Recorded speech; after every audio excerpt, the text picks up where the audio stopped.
నేను రీసెంట్గా ఆత్మకారక గ్రహం గురించి చెప్పడం జరిగింది కదా, దాని మీద చాలా ప్రశ్నలు అడుగుతున్నారు. చాలా మంచిదండి, బాగా అర్థమైంది చాలామందికి. కొంతమందికి అర్థం కావట్లేదు, వాళ్ళు ఏవేవో ప్రశ్నలు అడుగుతున్నారు. కానీ అర్థం చేసుకోండి, ఆత్మకారక గ్రహం గురించి మంచి ప్రశ్నలు అడిగారు. అందులో భాగంగా ఇప్పుడు ఇంకొక కొత్త విషయాన్ని మనం తెలుసుకుందాం. ఎందుకంటే మనకి లగ్నాధిపతి ఎంత బలమో ఆత్మకారక గ్రహం కూడా అంతే బలాన్ని ఇస్తుంది. మనం ఏదో లగ్నాధిపతినే చూసుకుని ఎదరికి వెళ్ళిపోతాం. ఆత్మకారక గ్రహం కూడా ఏంటో చూసుకోండి మీరు. అది ఎంత బలాన్ని ఇస్తుందంటే మనకి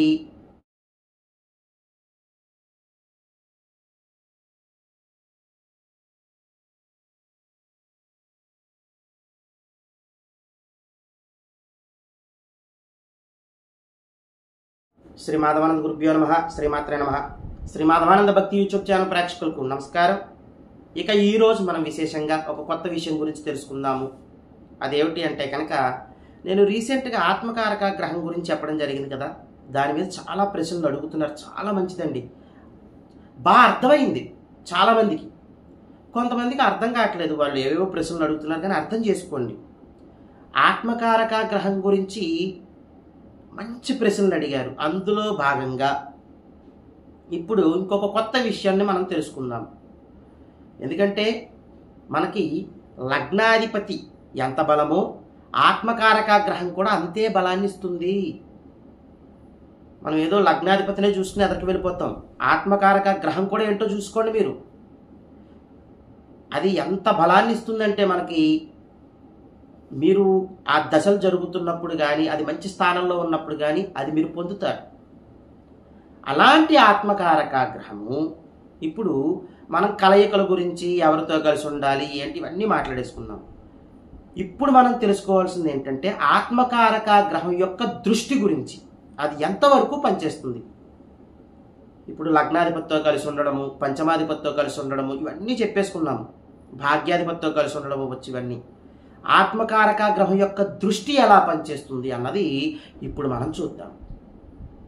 ఇంకా డైరెక్ట్ వీడియోలోకి వెళ్ళిపోదాం, ఇంకా ప్రొలాంగ్ చేయొద్దు. చిన్న వీడియో వచ్చినా కంటెంట్ బాగుంటే చాలు మనకి కదా. సరే, ఇక ఆత్మకారక గ్రహం ఏంటో చూసుకోండి. ఇక్కడ కొంతమంది ఇంకా డౌట్ అడుగుతున్నారు, ఆత్మకారక గ్రహం అంటే ఏంటంటే నాకు క్వశ్చన్ మార్క్ పెడుతున్నారు. నేను కామెంట్లకి రిప్లై ఇవ్వకపోయినా మీరు ఏమనుకోద్దంటే అది వీడియో రూపంలో నేను తెలియజేస్తూ ఉంటాను. దయచేసి ఇది గమనించండి, ఓకేనా. ఎందుకంటే అసలు ఈ షెడ్యూల్లో నాకు కామెంట్లకి రిప్లై ఇవ్వడానికి కూడా సరిపోవట్లేదు. మీరు దాన్ని అహంకారం అని అనుకోవద్దు, దయచేసి మీరు గమనించగలరు. ఇది మాత్రం నా విన్నపము. నేను ఖచ్చితంగా కామెంట్లకి అయితే వీడియో రూపంలో నేను ఖచ్చితంగా తెలియజేస్తాను. మనకి ఇంకో కంటెంట్ వస్తుందిగా, అంతే కదా. కామెంట్లో ఒక పాయింట్లో చెప్పేసి బదులు దాన్ని నేను అనాలిసిస్ చేసుకుని ఇంకో వీడియో కింద చేయొచ్చు కదా. అది మీరు అర్థం చేసుకోండి. ఇక్కడ నన్ను అడిగిన కొన్ని క్వశ్చన్స్ ఏంటంటే, అసలు ఆత్మకారక గ్రహం అంటే ఏంటండి. మీరు నా ఫస్ట్ వీడియోలోకి వెళ్ళండి, మరలా ఒకసారి రిపీట్ చేస్తాను. అది మన జాతక చక్రంలో ఏదైతే ఎక్కువ డిగ్రీలతో ఉంటుందో గ్రహము, అదే మన ఆత్మకారక గ్రహము. ఖచ్చితంగా ఒక గ్రహం ఎక్కువ డిగ్రీలతో ఉంటుందండి. మనం 7 గ్రహాలు తీసుకోండి, 9 గ్రహాలకి డిగ్రీస్ ఉంటాయి అక్కడ. కానీ ఇక్కడ 7 గ్రహాలు తీసుకోవాలి. ఛాయాగ్రహాలు పక్కన పెట్టండి, రాహుకేతువుని. 7 గ్రహాల్లో ఏదైతే ఎక్కువ డిగ్రీల్లో ఉందో అది ఆత్మకారక గ్రహము. కానీ చాలా రేర్ కేసెస్లో ఒక 2 గ్రహాలకు ఒకటే డిగ్రీలు వస్తూ ఉంటాయి. చాలా రేర్ కేసెస్లో ఒక 2 గ్రహాలకి సేమ్ డిగ్రీస్ వస్తాయి. చూడండి, మ్యాక్సిమం రాదు. వస్తే కనుక అది కామెంట్ రూపంలో పెట్టండి. అప్పుడు ఎవరిని తీసుకోవాలి ఆత్మకారక గ్రహం అన్నది నేను చెప్తాను. అప్పుడు రాహుని తీసుకుంటాము, మరలా అదంతా అప్లికేషన్ వేరు. కానీ అసలు మ్యాక్సిమం అలా ఉండదు. చాలామందికి ఏదో ఒక గ్రహమే ఎక్కువ డిగ్రీలతో ఉంటుంది. ఇక్కడ 7 గ్రహాలు తీసుకోవాలి. 7 గ్రహాల్లో ఎక్కువ డిగ్రీలు ఏముందో చూసుకోండి. అది మీ ఆత్మకారక గ్రహం అవుతుంది. జాగ్రత్తగా వినండి. ఈ ఆత్మకారక గ్రహం యొక్క దృష్టి ఫస్ట్ నేను ఎక్కడి నుంచి వస్తానంటే అండి, దుస్థానాల దగ్గర నుంచి వస్తాను. ఈ దుస్థానాధిపతుల మీద పడితే, అంటే 6th lord, 8th lord and 12th lord, వీటిని కనుక ఆత్మకారక గ్రహం చూసినట్లయితే అది ఎవరైనా అవనే ఉన్న ఆత్మకారక గ్రహం అక్కడ. వాటి యొక్క వ్యతిరేక ఫలితాలు తగ్గుముఖం పడతాయి. షష్టమాధిపతి మీకు ఏమైనా వ్యతిరేక ఫలితాలు ఇచ్చే అవకాశాలు ఉన్నాయి, అవి తగ్గుతాయి. అక్కడ మంచి ఫలితాలు కలిగే అవకాశాలు ఉంటాయి. అష్టమాధిపతి మీద ఆత్మకారక గ్రహం యొక్క దృష్టి పడింది, అది ఏ గ్రహమైనా అవనివ్వండి. ఇక్కడ మరలా మీరు శని దృష్టిలు చెప్పారండి, శని చూస్తే మంచిది కాదన్నారు కదండి. ఆత్మకారక గ్రహం అయినప్పుడే అది వర్తించదు, ఇదే వర్తిస్తుంది. ఆత్మకారక గ్రహం యొక్క దృష్టి చాలా మంచిది.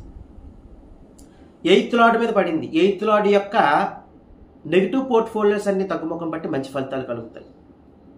12th లార్డ్ మీద కూడా అంతే. వ్యయాధిపతి మీద కూడా ఆత్మకారక గ్రహం యొక్క దృష్టి పడితే చాలా మంచిది, చాలా అదృష్టం కలుగుతుంది ఆ జాతకులకి. ఇక్కడ ఈ దుస్థానాధిపతుల యొక్క నెగటివిటీ తగ్గుముఖం పట్టి ఆ దుస్థానాధిపతులు మంచి ఫలితాలు ఇస్తాయి. అంత పవర్ఫుల్ ఆత్మకారక గ్రహం యొక్క దృష్టి. చూడండి, మనం గురు దృష్టి గురించి మాట్లాడుకున్నాము, ఈ శని దృష్టి గురించి మాట్లాడుకున్నాము, కుజుడి యొక్క దృష్టి గురించి మాట్లాడుకున్నాము, రాహు యొక్క దృష్టి గురించి మాట్లాడుకున్నాము కదా.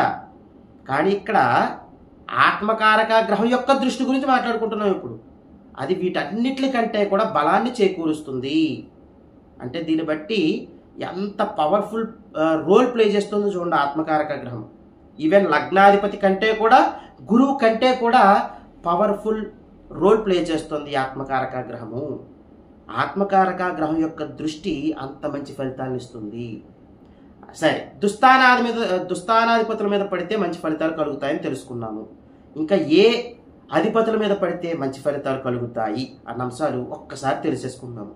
ఇక ఈ ఆత్మకారక గ్రహము మీ కోణాధిపతులను చూస్తున్నప్పుడు ఎలా ఉంటుంది? కోణాధిపతులు చాలా మెయిన్ రోల్ కదా అవి. కోణాధిపతులను తీసుకోవాలి. లగ్నాధిపతి, పంచమాధిపతి, భాగ్యాధిపతులు చూస్తున్నప్పుడు ఈ ఆత్మకారక గ్రహం వాళ్ళు సుపీరియర్స్గా ఉంటారండి. వీళ్ళకి ఒక్క మాటలో చెప్పాలంటే కింగ్ మేకర్స్ అని చెప్పచ్చు. చాలా మంచి గుర్తింపు ఉంటుంది. చూడండి, ఇప్పుడు మనం సెలబ్రిటీస్ని చూస్తూ ఉంటాం, అంతే కదా. మనం కూడా ఒకసారి ఏమనుకుంటాము, అబ్బా ఏ పుణ్యం చేసుకున్నారో వాళ్ళు ఇలా జన్మించారు. ఇప్పుడు ఎవరికైనా ఒక సెలబ్రిటీకి పాప కానీ బాబు కానీ పుడితే మనం ఏమనుకుంటాము, ఆ గోల్డెన్ స్పూను ఏ అదృష్టం చేసుకున్నాడో గత జన్మలో ఇప్పుడు ఈ జన్మ వచ్చింది అనుకుంటాం, అంతే కదా. ఇప్పుడు పెద్దవాళ్ళైనా అంతే, సెలబ్రిటీస్ అబ్బా ఏం రాజయోగం అనిపిస్తున్నాడయ్యా, గత జన్మలో ఏదో పుణ్యం చేసుకున్నాడు అందుకే ఇలా జన్మించాడు అనుకుంటూ ఉంటాం. వాళ్ళు ఆ పుణ్యం చేసుకున్నారు కాబట్టే ఇప్పుడు వాళ్ళకి ఇలాంటి గ్రహస్థితి కలిగింది. ఆత్మకారక గ్రహం కనుక మీ కోణాధిపతులను చూస్తున్నప్పుడు అలాంటి జాతకులు అవుతారు. మనకి ఎవరైనా సరే స్త్రీ పురుషుల్లో కోణాధిపతులను కనుక ఆత్మకారక గ్రహం చూసినట్లయితే వాళ్ళు సెలబ్రిటీ స్టేటస్ పొందుతారు, వాళ్ళు సుపీరియర్స్ అవుతారు అని చెప్పుకోవచ్చు. చాలా మంచి ఫలితాలు ఉంటాయండి. ఆత్మకారక గ్రహము కోణాధిపతులను చూస్తున్నప్పుడు లగ్నాధిపతిని, పంచమాధిపతిని, భాగ్యాధిపతిని. ఇక్కడ మనం ఆత్మకారక గ్రహానికి ఏ ఆధిపత్యాలు వచ్చాయో తీసుకోవాలండి. ఉదాహరణకి చంద్రుడు, రవి అనుకోండి, ఒక్కొక్క ఆధిపత్యం వస్తుంది. అది కాకుండా మిగతా గ్రహాలకి 5 గ్రహాలకి కూడా 2 ఆధిపత్యాలు వస్తాయి. ఆ 2 ఆధిపత్యాలకి బలం పెరుగుతుంది. ద్వితీయాధిపత్యం, పంచమాధిపత్యం వచ్చిందా చూసుకోండి ఏ ఆధిపత్యాలు వచ్చాయో. అక్కడ సప్తమాధిపత్యం, వ్యయాధిపత్యం వచ్చిందా? చాలామంది సప్తమాధిపతి వ్యయాధిపతి అయితే ఏదో అయిపోతుంది అంటారు. అక్కడ ఆత్మకారక గ్రహం అయినప్పుడు ఆధిపత్యాల యొక్క నెగిటివిటీ తగ్గుతుంది, బలం పెరుగుతుంది. అలా ఉండడం ఇంకా మంచిది. కాబట్టి ఏ ఆధిపత్యాలు వచ్చాయో చూసుకోండి. రవికి 1 వస్తుంది, చంద్రుడికి 1 వస్తుంది, రానివ్వండి, ఇంకా బలం. కాబట్టి ఇలాగా ఆధిపత్యాలు ఏవచ్చాయో ఆధిపత్యాల యొక్క బలం పెరుగుతుంది, కోణాధిపతుల యొక్క బలం కూడా పెరుగుతుంది. ఈ ధనలాభాధిపతులను చూడడం అండి ఆత్మకారక గ్రహం చాలా చాలా మంచిదండి. చాలా చాలా అదృష్టం ఆ జాతకులకి. ఎందుకు అంటే ఈ ధనాధిపతిని చూస్తున్నప్పుడు కుటుంబ సౌఖ్యం కలుగుతుంది, వాళ్ళకి ధనయోగాలు కలుగుతాయి, కుటుంబంలో విలువ పెరుగుతుంది. ఈ కుటుంబంలో వాళ్ళకి వాళ్ళు ఏం చెప్తే అదే చేస్తారనమాట. చూడండి, కొంతమంది కుటుంబాల్లో వాళ్ళ మాటకి విలువ ఉండదు పాపం. వాళ్ళు ఏం చెప్పినా వాళ్ళు ఏం వినరు, ఎవరి పనులు వాళ్ళు చేసుకుంటూ ఉంటారు, ఒక్కొక్కరికి సంబంధం ఉండదు. నేను చాలా కుటుంబాలు చూశాను, నేను జాతకాలు అవి చూస్తూ ఉంటాం కదా. ఎవరి పనులు వాళ్ళవి, ఎవరెవరికి శక్యత ఉండదు.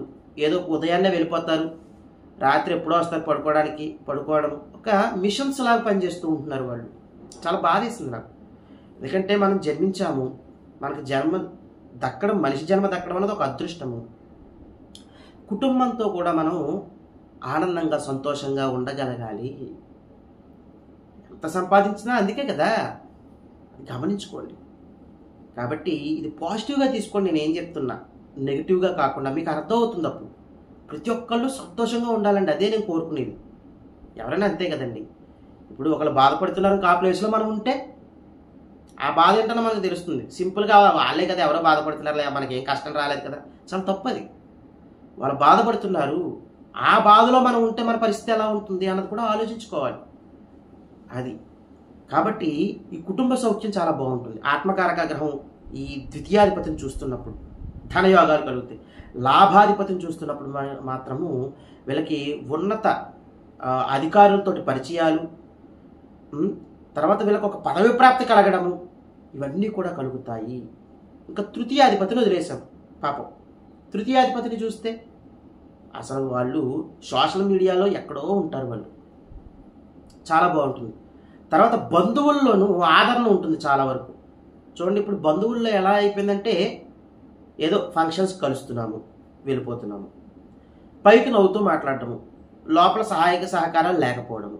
అదే బంధుత్వం అంటే. పూర్వం చూడండి, మన తాతలతోటి వాళ్ళతోటి మాట్లాడితే తెలుస్తూ ఉంటుంది. మన నానమ్మ అమ్మమ్మలతో మాట్లాడుతున్నప్పుడు తెలుస్తుంది వాళ్ళ ఆప్యాయతలు అవి ఎలా ఉండేవి, సహకారాలు ఎలా ఉండేవి. అలాగా తృతీయాధిపతిని చూస్తున్నప్పుడు మేనమామల యొక్క ఆదరణ చాలా ప్రేమగా ఉండడం, బంధువులు ఎవరైనా తీసుకోండి వాళ్ళతో ఆదరణ ఉండడము, మీరు సోషల్ మీడియాలో ఒక ఉన్నత స్థాయికి వెళ్ళిపోవడము, మీ యొక్క కమ్యూనికేషన్ ఎక్సలెంట్గా ఉండడము, ఎక్కడికి వెళ్తున్నా మీ వాక్చాతుర్యంతో అవతల వాళ్ళని ఆకట్టుకోవడము, ఇవన్నీ కూడా కలుగుతాయి. చాలా అద్భుత ఫలితాలు కలుగుతాయని చెప్పుకోవచ్చు. ఇప్పుడు అర్థమైంది కదా మనకి. ఆత్మకారక గ్రహం యొక్క దృష్టి ఏ స్థానాధిపతుల మీద పడినప్పటికీ కూడా ఎక్కడా నెగటివిటీ లేదు. అక్కడ ఆత్మకారక గ్రహం ఏదైనా అవనివ్వండి, అది ఆత్మకారక గ్రహం అయినప్పుడు అక్కడ పాపగ్రహం చూస్తోందా, శుభగ్రహం చూస్తోంది, ఇవే ఉండవు. ఆత్మకారక గ్రహం అయితేనే చాలు మనకి. అది చూస్తే అదృష్టం ఆ జాతకులకి. మీరు ఆత్మకారక గ్రహం ఏంటో చూసుకోండి. ఎక్కువ డిగ్రీలో ఏముంటుంది ఆత్మకారక గ్రహము, అది కనుక దాని యొక్క దృష్టి పడితే ఎలా ఉంటుంది అన్నది మీరు చెక్ చేసుకోండి.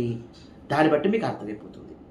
ఇక మీ ఆత్మకారక గ్రహము ఏదైనా ఒక గ్రహాన్ని చూస్తున్నప్పుడు అది లగ్నాధిపత, ద్వితీయాధిపత, తృతీయాధిపత, చతుర్థాధిపతి, ఇప్పుడు చెప్పేసుకున్నాం, మళ్ళీ ఇంకా అంత అవసరం లేదు. ఏ అధిపతిని చూస్తున్నా అధిపతి యొక్క మహర్దశ జరుగుతున్నప్పుడు మీకు ఆ పోర్ట్ఫోలియోస్ యొక్క పాజిటివిటీ పెరగడానికి, ఆ బలం పెరగడానికి, ఎలాగా బలం ఉంటుంది ఇంకా బలం పెరగడానికి మీరు చేసుకోవాల్సిన పరిహారాలు. ఇక్కడ నెగిటివిటీ మాట్లాడుకోవట్లేదు, ఇంకా బలం పెరగడానికి మాట్లాడుకుంటున్నాం.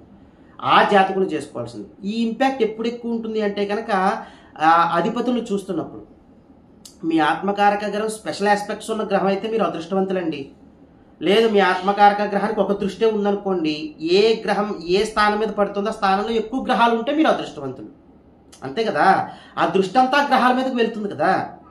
కాబట్టి అక్కడ గ్రహాలు ఏవైనా ఉండి ఆ గ్రహాల యొక్క మహర్దశలు జరుగుతున్నప్పుడు ఆ బలం ఇంకా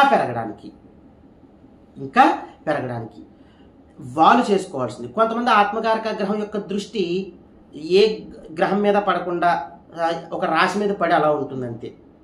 కానీ వాళ్ళకి మరి యోగాలు కలగాలి కదా, వాళ్ళకి యోగం కలగడానికి ఇక్కడ ఈ పరిహారం బాగా పనిచేస్తుంది. వాళ్ళు చేసుకోవాల్సిన పరిహారం దగ్గరకు వచ్చినట్లయితే మీరు యథాశక్తిగా ఒక విష్ణుమూర్తి, లక్ష్మీ అమ్మవారి ఫోటోని తీసుకోవాలండి. ఇక్కడ కంపల్సరీ విష్ణుమూర్తి, లక్ష్మీ అమ్మవారి ఫోటోని తీసుకుని ప్రతి శనివారము కూడా ఆ పటానికి తులసి మాలని వెయ్యాలి. ఇంట్లో చేయాల్సిన పరిహారం ప్రతి శనివారం అయితే ఇంకా ఈజీ. ఈ సాఫ్ట్వేర్ ఎంప్లాయీస్ అందరూ శనివారం హాలిడే ఉంటుంది. కొంచెం ఈ పరిహారం చేసుకుని మీరు ఎంజాయ్మెంట్ మూడ్లోకి వెళ్ళిపోండి. కావాలంటే ఇది ఉదయాన్నే చేసేసుకోండి. కొద్దిగా తొందరగా లేవండి, ఆ రోజు ప్రయత్నించండి లేవడానికి. ఉదయం కుదరట్లేదు, మేము నైట్ డ్యూటీ చేస్తామండి, మరి వాళ్ళ పాపం కదా, వాళ్ళు సాయంత్రం చేసుకోవచ్చు. సాయంత్రం 6-7 మధ్యలో చేసేసుకోండి. ఆ పటానికి తులసిమాల వేసి ఆ రోజు అక్కడ దీపారాధన ఎలా చేయాలి? మీరు ఎక్కడైనా సరే వెప్ప నూనె దొరుకుతుంది చూడండి, రేరుగా దొరుకుతూ ఉంటాయి. వెప్ప నూనె తెచ్చుకుని 2 ఒత్తులు వేసి దీపారాధన చేసుకుని విష్ణు సహస్రనామ పారాయణ చేసుకుని ఆ రోజు దద్దోజనాన్ని నైవేద్యంగా సమర్పించి ప్రసాదంగా స్వీకరించాలి. ఇది పరిహారం అండి. అక్కడ దద్దోజనం కంపల్సరీ తిన్నా పర్వాలేదు. లేదంటే ఉదయం నుంచి మీరు రైస్ ఐటమ్ ఏం తినకుండా డైరెక్ట్గా దద్దోజనం తినడానికి ప్రయత్నించండి. మధ్యాహ్నం అది టిఫిన్లు చేస్తూ పళ్ళు తింటూ ఆ రోజు దద్దోజన నైవేద్యం చేసి అది తినడానికి ప్రయత్నించడం కాదు, తినాలి. ఇలాగా ప్రతి శనివారము చెయ్యాలి. ఇలా ఎన్ని శనివారాలు చెయ్యాలండి అంటే కనుక మీరు 19 శనివారాలు చేయాలి. మధ్యలో గ్యాప్ వచ్చినా పర్వాలేదు. మీకు ఈ ఆత్మకారక గ్రహం యొక్క బలము ఇంకా పెరిగి, దాని యొక్క దృష్టి ఇంకా పెరిగి, అక్కడ ఏదైతే దశలు జరుగుతున్నాయో దృష్టి పడి ఆ దశల యొక్క బలం ఇంకా పెరిగి, లేదు ఉత్తి ఖాళీగా ఉన్న రాశి మీద పడింది అనుకుందాం, ఏ గ్రహాలు లేవా రాశులు అనుకుందాం, అయినప్పటికీ పర్వాలేదు. ఆత్మకారక గ్రహం యొక్క పాజిటివిటీ మీకు ఇంకా కలగడానికి ఈ పరిహారం చాలా బాగా పనిచేస్తుంది. ఇవన్నీ చేసుకుంటూ మీరు సంఘంలోనూ సమాజంలోనూ మంచి పేరు సంపాదించుకుంటూ మీ కుటుంబ సభ్యులతో సుఖశాంతులతో జీవించాలని కోరుకుంటూ సర్వే జనా సుఖినో భవంతు. శుభం.